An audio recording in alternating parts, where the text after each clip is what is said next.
Hi, I'm Natalie Lemus, and this is your practical and useful lessons for leadership, business, and life.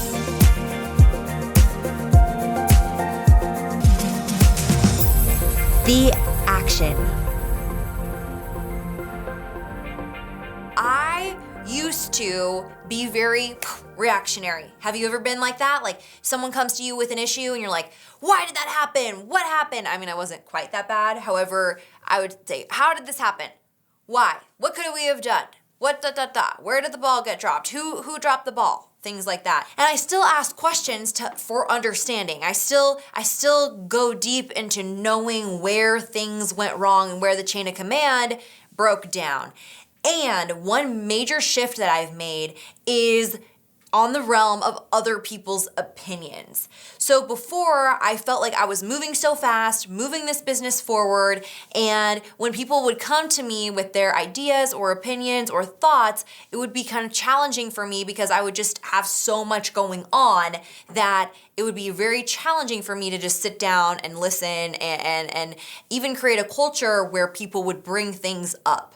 So I knew that was a problem. I knew that was no bueno. I knew that was an issue that I wanted to resolve. And I thought, okay, how do I resolve this? And obviously everything starts in my mindset. So being worried about their opinions, like, oh, did they like how things were going? What opinions did they have? What if their vision wasn't in alignment with where we're going as a company? It made me stuck. It made me frozen, and it was challenging to move forward. Once I decided to come from curiosity, coming from curiosity led everyone in our team to voice their opinion more, to take more ownership over their realm. Wouldn't you want your team to take more ownership over their realm? Well, how are they going to take ownership if every time they do something that's a little bit different than how you would have done it, you come down on them and say, how come that this was done this way? I wanted it this way, this way, this way. So having this consciousness and this awareness that, okay, people aren't going to do things exactly how I desire them to get done.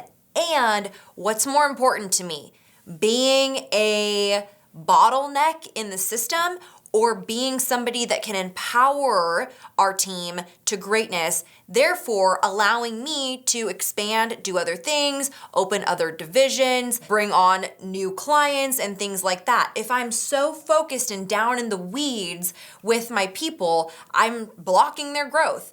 And ultimately, I'm blocking the company's growth because when people aren't growing, they'll leave. They'll quit. You won't know exactly why, but that's why they're quitting, is because they don't feel like they can give opinion or can act on an opinion or a vision that they have for the realm in their field, whether it's a department head, whether it's a team member. Having that ownership over their realm is key to your success as a business leader. And what it was just a shift in the mindset. It was, what am I missing out on? What am I missing out on that could revolutionize our business? And the other mindset shift was this: how can I create a company where people wouldn't have to or want to leave? Well, if people have ownership and they're creating systems and they're bringing forth their ideas and seeing those ideas come to fruition, why would you want to leave? Because most companies don't let that happen, right? That's been a major key to our success, is allowing people to take ownership, not being afraid of their opinion, in fact, welcoming it. And actually, this is another aspect that has been difficult for me, is to let people make mistakes. Now, let me explain. There's a saying that's, you can't give someone what you don't have.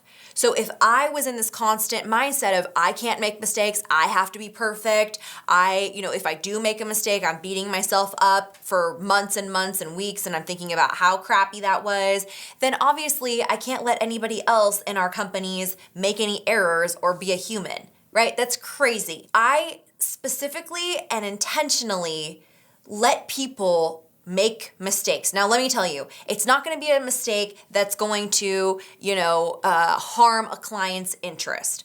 What I'm talking about is, for instance, somebody in our team made a wrong hire. And I happened to know that it probably wasn't going to be a great hire just based on the questions that I was asking. I left it up to them.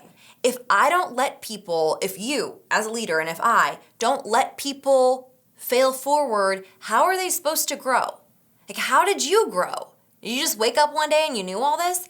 No, you made a wrong hire and then you reflected and you said, okay, why was that hire not a good fit? What was my mindset? What didn't I do in the process? And the good hires, what did I do? What was my mindset going into those? And how were those different? How did those become a success and this one wasn't?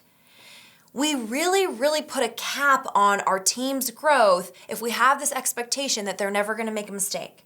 And if we don't allow for learnings to happen. When we're kids and we're learning to walk, how many times did you fall down when learning to walk? Yeah, I don't know. It's probably over 100. It's probably too many to count, right? When we're learning to walk, we fall down constantly. And did we ever think, oh man, walking's not for me? Probably gonna just, crawl for the rest of my life. No, we did it and did it and did it until one day we're walking and now we don't even remember what it was like to not know how to walk. Are you allowing the people in your world to bring opinions to you? Are you allowing them to make mistakes? Are you allowing them to grow in your organization? Or is your fear of their opinion and other people's opinions about letting people rise up and being empowered stopping you and stopping your company from growing or stopping your department from growing? This has been a major, major area for improvement for me and growth. Genuinely, it's been one of the hardest areas because as somebody like a recovering perfectionist, are you one of those? As a recovering perfectionist, I cannot give to anybody else what I don't give to myself. And if I never allowed myself grace to make a mistake, how could I let that be for the people in my world? And that is just not fair. And ultimately, people will find another place to call home if we're too much like on top of them with things. How do you empower your team to give feedback? How do you empower them? And what it's not even like, oh, I send out a survey. No. What kind of culture are you creating intentionally with your own mindset that would allow people to bring up ideas within your organization? Is this an area that you can improve on? I'd love to help out. Put your comments below. Let's create this community and let's help each other grow. Wouldn't it be nice if you read through the comments and got like a nugget of wisdom?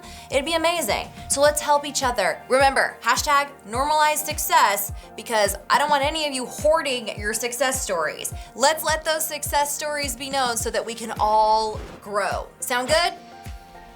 Sound good? Okay, great. All right, leave your comments and I will see you next time. Thanks, guys.